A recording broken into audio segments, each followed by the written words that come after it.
देखो, मैंने हर बार आपसे यही कहा है कि एक तरफ आ जाओ, या फिर साथ रहो या फिर हमेशा के लिए अलग हो जाओ। लेकिन तुम लोग क्या करते हो कि कोर्ट को जो है युद्ध का मैदान बना दिया है, जहां पर पति 4-5 मुकदमे करता है तो कहीं कहीं पत्नी भी 5-6 मुकदमे कर देती है। तो 5-6 मुकदमे तुम करते हो, 5-6 वो उधर से करती है, तो फिर क्या हो जाता है कि 10-11 ये मुकदमे हो गए। इनके बाद फिर उनको क्वेश्चन करवाने, रिवीजन में और अपील में जाते हैं तो फिर और बढ़ जाती है, मतलब संख्या जो है वो लगातार बढ़ती चली जाती है मुकदमों की। तो देखो, ये कोर्ट है, यहाँ न्यायालय में इसको युद्ध का मैदान मत बनाइए। आप पति पत्नी है, साथ रहना है या फिर अलग रहना है, आज ही डिसाइड कर लीजिए। वरना ऑनरेबल सुप्रीम कोर्ट का जजमेंट आ चुका है। ऑनरेबल सुप्रीम कोर्ट ने स्पष्टली कह दिया है कि साथ रहना है तो रहो, नहीं रहना है तो फिर अलग हो जाओ। जो बात मैं बार बार कहता हूं, वही चीजें ऑनरेबल सुप्रीम कोर्ट ने भी अपने जजमेंट में कहा है। और ये इसको कोर्ट को जो है वो युद्ध का मैदान मत बनाइए। अपनी बात को, जो बात चार दीवारी में खत्म हो सकती है, उसको इतना लंबा खींचने की आवश्यकता नहीं है। बहरहाल, बात करते हैं एक ऐसे जजमेंट की, जिस जजमेंट को मैं कहता हूं ये जजमेंट जो है वो आपके लिए एक, अब तक के जितने भी जजमेंट हुए हैं उनके लिए एक जड़ का काम करेगा। जड़ समझते हैं, रूट। यहीं से, इसी जजमेंट के बाद तमाम जजमेंट आए, और उन जजमेंट में सभी में इस जजमेंट की जिक्र जरूर किया गया है। मैटर क्या है, मैं थोड़ा सा पहले एक्सप्लेन कर देता हूं, आपको ब्रीफ कर देता हूं, ताकि आप भी समझ जाएं कि वाकई इस तरह की घटना हमारे साथ भी हो रही है। क्योंकि ये चीजें आपको समझना चाहिए कि जितना देरी तुम करोगे अपने डिसीजन को लेने में, जितना देरी तुम करोगे, उतना ही ये समझ लीजिए कि आप अंधकार की ओर जा रहे हैं। आप अपने जीवन के कीमती पल, कीमती समय, सब कुछ आप नष्ट कर रहे हैं, खुद नष्ट कर रहे हैं। जिस पेड़ पर फल लगते हैं, लगने का समय आता है ना, तो वही समय अच्छा लग रहता है। अब उसके बाद अगर दूसरा समय पर फल लगेगा ना, तो फिर वो किसी काम का नहीं है। इसीलिए समय रहते हुए डिसीजन लीजिए, अपने जीवन का निर्णय लीजिए। जब आप निर्णय लोगे तो फिर आपके लिए बड़ी से बड़ी चट्टान भी किसी काम की नहीं रहेगी, कोई तुम्हारे बीच में अड़चन नहीं बन सकता है। बहरहाल, बात करते हैं एक ऐसे जजमेंट की जो ऑनरेबल सुप्रीम कोर्ट का है। और इस जजमेंट में जो बात कही गई है, उस बात के साथ साथ में जो पहला मैटर है, मैं वो बता देता हूं कि पति पत्नी का मैटर क्या है। सन 2007 में जिस तरीके से शादी नॉर्मल होती है, उसी तरीके से शादी हुई। शादी होने के बाद कुछ समय इन्होंने साथ बिताया, उसके बाद इनकी नहीं बनी, और लगातार झगड़े बढ़ते गए, एक दूसरे के ऊपर मुकदमे करते गए। पत्नी ने 498 मेंटेनेंस, डीबी जैसे तमाम मुकदमे फाइल कर दिए। और फिर जो है पति और पत्नी को काफी समय लड़ते लड़ते हो गया, तो पति पत्नी को ये लगा कि भाई हमारे बीच में कंपेटिबिलिटी तो है नहीं, साथ रह नहीं सकते, तो लड़ाई से फायदा क्या है। तो उन्होंने जो है समझौता करने के प्रयास किया। समझौते के आधार पर उन्होंने सेक्शन 13B के तहत, यानी कि जो म्यूचुअल डाइवोर्स होता है, कॉम्प्रोमाइज के आधार पर, उस डाइवोर्स को डालने का उन्होंने निर्णय लिया कि भाई चलो ठीक है, अब नहीं रह सकते तो म्यूचुअली डाइवोर्स हम करते हैं। अब म्यूचुअल डाइवोर्स करने के लिए भी एक क्राइटेरिया होता है कि शादी से और डाइवोर्स डालने तक का जो समय है वो कम से कम 1 साल एक्सीड कर जाना चाहिए, यानी कि 1 साल बीत जाना चाहिए, तभी आप म्यूचुअल डाइवोर्स के लिए आप एलिजिबल हैं। और उसके बाद जब आप डाइवोर्स डालेंगे, तो डाइवोर्स डालने के बाद जो 6 महीने का समय है, यानी कि फर्स्ट मोशन और सेकंड मोशन के समय बीच में जो 6 महीने का समय है, वो भी आपको बिताना अति आवश्यक है। ये लॉ कहता है, हिंदू मैरिज एक्ट में ये एक्सप्लेन किया गया है। इसी तरीके से इस जो जजमेंट में जो हस्बैंड वाइफ है, इन्होंने भी डाइवोर्स के लिए पिटीशन दायर करी। दायर करने से पहले जो म्यूचुअल एग्रीमेंट बनता है कि भाई क्या क्या शर्त रहेंगी, क्या क्या कंडीशन रहेंगी, किस तरीके से कितना लेना है, कितना देना है, क्योंकि म्यूचुअल डाइवोर्स हो रहा है तो कहीं ना कहीं लेने देने की तो बात तो चलेगी चलेगी। और कब देना है, कितनी किस्तों में देना है, क्या करना है, वो सब कुछ उसमें लिखा हुआ होता है, जो एक म्यूचुअल एग्रीमेंट बनता है म्यूचुअल डाइवोर्स से पहले। अब ये डाइवोर्स का पिटीशन फर्स्ट मोशन दायर हुआ। दायर होने के बाद जो है सेकंड मोशन के लिए टाइम दिया जाता है, 6 महीने का समय। अब दोनों का जब साथ में रहना संभव है ही नहीं, दोनों की परिस्थिति ऐसी बन गई है कि भाई पति पत्नी कितना भी कोशिश कर लें, उन्होंने पहले भी प्रयास किया लेकिन वो प्रयास विफल रहे और नहीं बन पाई, तो उनको 6 महीने तक लटकाने की आवश्यकता है। लेकिन फिर भी नियम तो सिर्फ साफ नियम है, उसमें 6 महीने का समय दिया गया। और 6 महीने समय के बाद पता लगा कि लड़की जो है मुकर गई। डाइवोर्स मतलब जो म्यूचुअल डाइवोर्स हो रहा था वो, उसमें लड़की मुकर गई। अब मुकर गई तो फिर पति को तो भाई दिक्कत आ गई, इतना समय उसने बर्बाद किया, म्यूचुअल डाइवोर्स फर्स्ट मोशन किया, और हो सकता है पैसा भी गया। लेकिन हालांकि ये बात जजमेंट में नहीं बताई गई है, लेकिन कहीं ना कहीं चला गया होगा।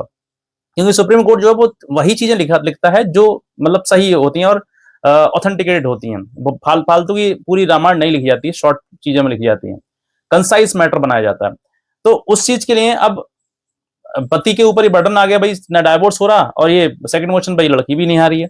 तो फिर क्या हुआ, पति ने जो है हार नहीं मानी और सीधे उसको जो है सुप्रीम कोर्ट ले गया और कोर्ट में जाके कहीं ना कहीं उसने बात कही, सर ये हमारे बीच में मैटर है और इस तरह की चीजें हैं, और पत्नी जो है वो अपने बात से मुकर गई है। कोर्ट ने देखा कि दोनों के बीच में काफी दूरी है समय से, दोनों के बीच में कोई कोहैबिशन नहीं है, कोई सेक्सुअल रिलेशनशिप भी नहीं है, कोई साथ रह भी नहीं रहे हैं, कोई फैमिली मैटर भी नहीं रहे, पेंडिंग मैटर चल रहे हैं, मुकदमेबाजी चल रही है। तो ये जो देखा कि हाँ वाकई दोनों में कोई किसी प्रकार का रिलेशन रिश्ता है ही नहीं, तो कोर्ट ने जो है ऐसी शादी को इरिटेबल ब्रेकडाउन मैरिज करके, यानी कि बिना किसी काम की मैरिज, जो कि साथ में रहना संभव है ही नहीं, ऐसी मैरिज को समाप्त कर दिया। और जो 1 साल का जो टाइम पीरियड था, मतलब शादी के और म्यूचुअल डाइवोर्स डालने के बीच का जो 1 साल का समय था, वो भी समय रिड्यूस कर दिया।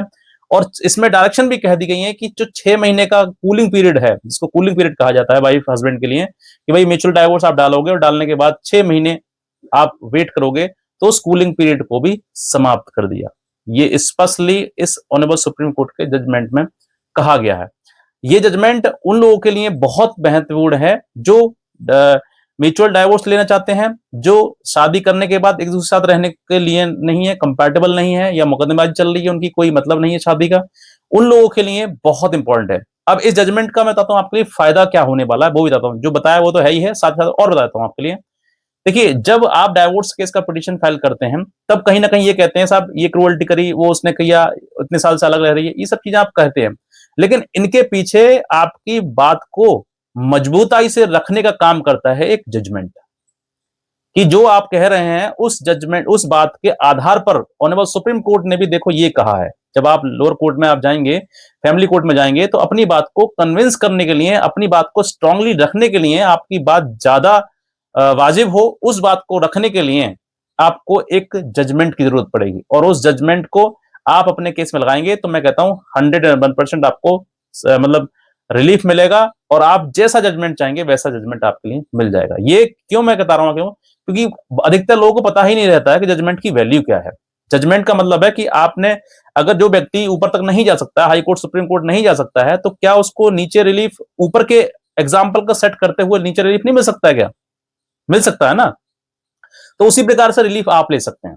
ऐसी शादी जहां पर शादी का मतलब कुछ है ही नहीं, सिर्फ और सिर्फ शादी करी, बंधन बंधे और चल भैया मुकदमेबाजी करना शुरू कर देते हैं, तो ये मुकदमेबाजी नहीं चलेगी। मैं बार बार आपसे कहता हूं, या साथ रहो या फिर अलग हो जाओ।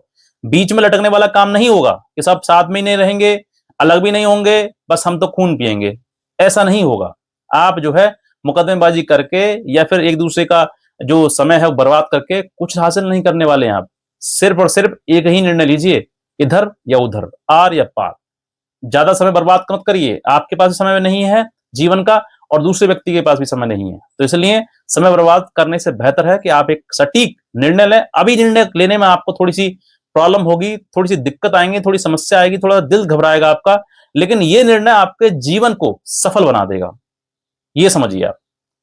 कभी कभी कहते हैं ना कि जीवन में रिस्क लेना भी अति आवश्यक है, रिस्क लेने के बाद ही व्यक्ति महान बनता है। इसीलिए आप लड़का हो, लड़की हो, पति हो, पत्नी हो, डजंट मैटर, बस आप निर्णय लीजिए, या साथ रहना या फिर अलग रहना। अगर आपके रिश्ते में थोड़ी बहुत भी गुंजाइश बची है कि हाँ मेरा पति अभी भी मुझे चाहता है, या मेरी पत्नी अभी भी मुझे चाहती है, मुझे प्रेम करती है, चाहे भलाई से कंडीशन कुछ भी आपके साथ में रही हो, तो साथ रहने का निर्णय लीजिए। और आपको लगता है कि मन में हमारे है ही नहीं, मन में कुछ और है, और उस आदमी से सिर्फ और सिर्फ रिश्ता अलग फालतू जुड़ा हुआ है, बिना बात के रिश्ता जुड़ा हुआ है, तो मैं कहता हूं समय रहते हुए उस रिश्ते को ब्रेक कर दीजिए, तोड़ दीजिए, खुद ही तोड़ दीजिए, वरना सुप्रीम कोर्ट के पास जाओगे और वो सुप्रीम कोर्ट भी इन चीजों को देखते हुए खत्म कर सकता है। तो इसीलिए मैं कहता हूं आपके लिए कि डिसीजन लीजिए, अभी का एक निर्णय आपकी पूरी जीवन बदल सकता है। इसने कह जाऊंगा, कोई भी लीगल हेल्प चाहते हैं तो आप दिए हुए नंबर पे संपर्क कर सकते हैं, और इस जजमेंट की कॉपी आप चाहते हैं तो दिए हुए नंबर व्हाट्सएप कर सकते हैं। और हाँ, जरूरतमंद ही लोग करें, ऐसे नहीं कि हर किसी को मिल जाएगा, किसी को नहीं मिलेगा, बस जरूरतमंद ही लोग व्हाट्सएप करें।